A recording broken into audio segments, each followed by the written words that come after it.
Hola y bienvenidos a todos a Consalud TV. Con motivo del Día Mundial de la EPOC tenemos hoy en nuestro plató a la doctora Ana Santiago Recuerda. Ella es jefa de sección de cuidados respiratorios intermedios del Servicio de Neumología del Hospital Universitario La Paz. Bienvenida, doctora. Muchas gracias. Muchísimas gracias por estar aquí con nosotros. Y para empezar esta entrevista quería hablar precisamente de eso, de la EPOC. ¿Y cuál es la situación ahora mismo de esta enfermedad en nuestro país? Bueno, en primer lugar, muchas gracias por la invitación. Estoy encantada de estar aquí y decir que la EPOC en el mundo es la tercera causa de muerte.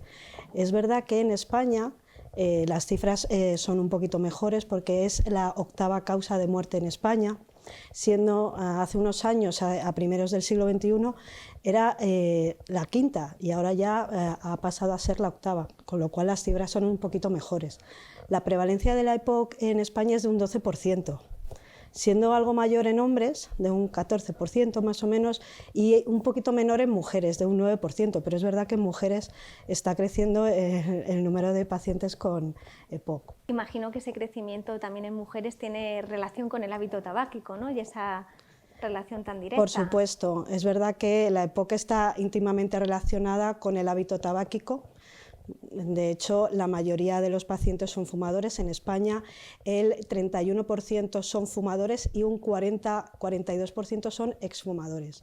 Son cifras muy altas, o sea que en relación con el tabaco, al menos en España, es de un 73%. Es verdad que en otros países menos desarrollados la relación con el tabaco es menor, suele ser de un 40%, pero en España las cifras son bastante más altas y en general en todos los países desarrollados. Y no sé si cree que a lo mejor con esta lucha que hay actualmente, ¿no?, contra el hábito tabáquico, si realmente se siguiera desarrollando y hubiera más medidas enfocadas en eso, también luego se vería y repercutiría en las cifras de la EPOC. Por supuesto, es verdad que la prevención del hábito tabáquico es fundamental, tanto no empezar a fumar en edades precoces como no dejar de fumar, establecer hábitos de vida saludables cuando ya los pacientes fuman, que dejen de fumar y que haya campañas de prevención y campañas para dejar de fumar es fundamental para este descenso de la EPOC en el mundo y en España sobre todo. Y volviendo un poco a su abordaje, ahora mismo, ¿cuáles son los retos? Por supuesto, la prevención es fundamental para que no sigan creciendo los números y que poco a poco vayan disminuyendo. Y por otro lado, algo muy importante que es el diagnóstico, porque es el infradiagnóstico de la EPOC es importantísimo, llega a ser de un 75% en España, incluso es más grande en mujeres, que llega a ser de un 80% y también depende mucho de las comunidades. Por tanto, tenemos que ir hacia un diagnóstico precoz, tener mucha relación con atención primaria, incluso hacer campañas para pensar en el EPOC y para diagnosticarlo antes. Sí, imagino para sensibilizar, ¿no?, y que tanto el médico de atención primaria, que es el primer nivel asistencial, como los propios pacientes también puedan sospechar. Claro, porque son unos síntomas muy inespecíficos cuando te llegan a consulta y quizá el diagnóstico se retrasa mucho, porque el pico de prevalencia suele ser en edades mucho más altas, sobre los 80-82 años es el pico de prevalencia de la EPOC en España. Precisamente quería preguntar por ese perfil del paciente, pero bueno, más o menos me lo ha comentado, junto también con que afecta por ahora mucho más a hombres que a mujeres. Totalmente. El perfil del paciente que llega a la consulta es sobre todo un hombre, quizá ahora también muchas mujeres, que cuentan sobre todo ahogo, que nosotros llamamos en el ámbito sanitario disnea. Es lo que más cuentan, dejan de hacer actividades que antes realizaban porque se fatigan, pues, cosas habituales como subir escaleras o llevar peso, y también vienen con tos y expectoración. Yo creo que es lo más frecuente y suelen ser varones o mujeres de una edad entre los 60 y 65 años, son los que predominantemente acuden a la consulta para el diagnóstico. Y como experta también en el ámbito de la ventilación no invasiva, ¿qué papel juega, por ejemplo, este tipo de tratamiento en pacientes como los que nos acaba de comentar?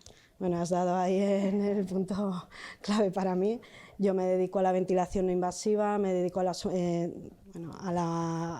salud respiratoria del paciente semicrítico y ahí La ventilación juega dos papeles. Puede ser en el paciente con EPOC agudizado, ahí juega un papel fundamental porque el paciente habitualmente hay un cierto tipo de perfil de paciente llega con una agudización de EPOC, con retención de carbónico, de CO2, que llamamos comúnmente la hipercapnia, que llamamos, y llegan con mucho trabajo respiratorio, una gran sensación de ahogo, y en estos pacientes tiene un papel fundamental para disminuir ese trabajo respiratorio y para mejorar y resolver la hipercapnia, la ventilación no invasiva.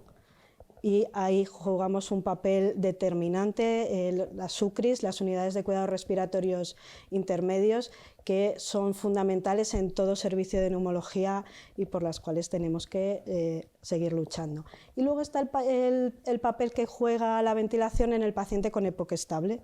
Son aquellos pacientes que también tienen retención de carbónico, quizá un poco menos fuerte o grave que el paciente agudizado, y que también tienen ahogo de forma habitual. Son pacientes con un EPOC ya más avanzado y en ellos hay veces que también ponemos la ventilación no invasiva para mejorar su calidad de vida de cara a que tengan menos ahogo y puedan hacer una vida un poco mejor que la que hacían antes. Sí, porque imagino, ¿no?, que la EPOC es una enfermedad que afecta muchísimo la calidad de vida del paciente. Totalmente. El paciente empieza con ahogo, deja de hacer sus actividades habituales, para no ir al médico intenta pues, reducir su actividad física, deja de subir escaleras, deja a veces de salir, hace una vida mucho más sedentaria y eso provoca, pues al final es un círculo vicioso para todo eso. Y bueno, hay que tener en cuenta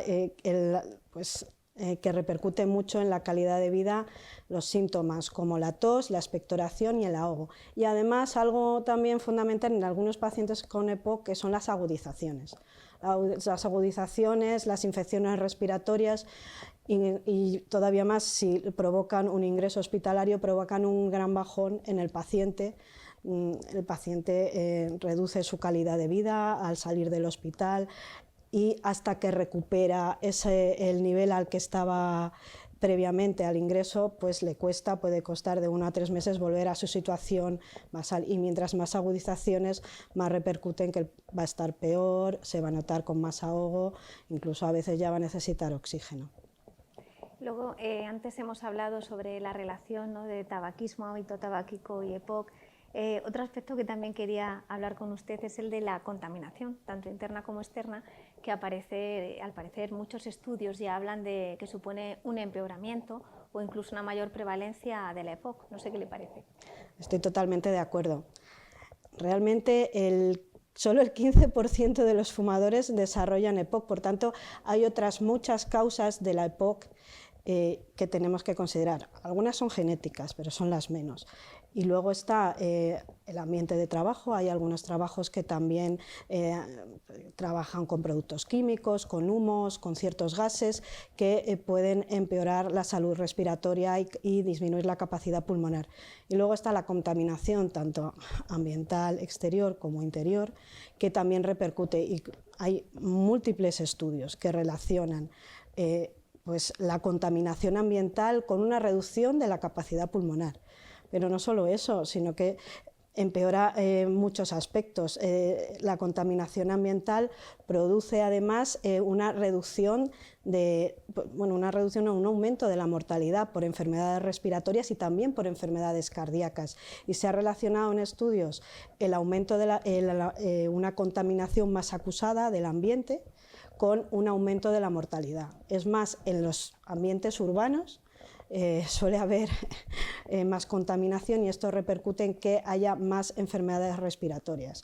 Y luego, claro, no hay que olvidar las agudizaciones de los pacientes con EPOC, que cuando hay niveles de contaminación más acusados también llegan más a urgencias, van más a urgencias por agudizaciones e ingresan y pueden ingresar más.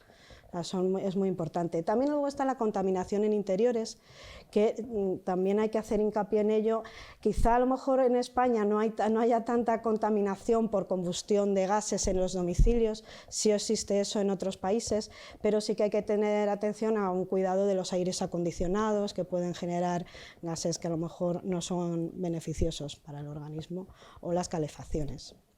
Y teniendo en cuenta todo de lo que hemos hablado, quería hablar del futuro, hacia dónde debería de dirigirse el abordaje o cómo ve el futuro del abordaje de la EPOC.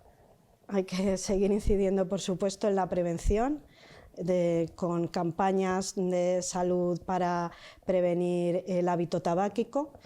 Quizá hay algunas que son más extremas, como por ejemplo en Reino Unido, que que ya se ha prohibido fumar en los que han nacido ya después del año 2008.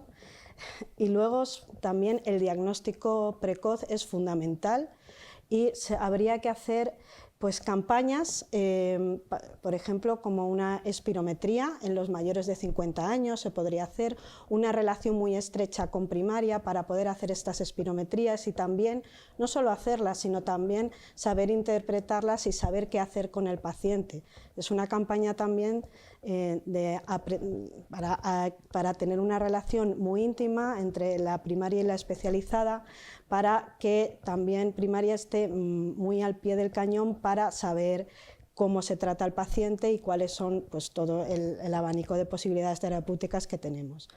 Bueno, sí. Otro de los aspectos también que podríamos incidir en un futuro es la rehabilitación respiratoria, que es fundamental. Incidir en campañas de rehabilitación respiratoria. Esto también desde la Organización Mundial de la Salud se quiere promover pues que en los hospitales o en centros de salud haya rehabilitación respiratoria, que ahora mismo en el sistema de salud tampoco está tan extendido. Pues está claro que los retos son muchos, pero bueno, ahí queda, y además en un día como el de hoy, el del Día Mundial de la EPOC, ahí quedan claros y los ha manifestado. Así que nada, muchísimas gracias por estar aquí con nosotros. Nosotros, muchas gracias.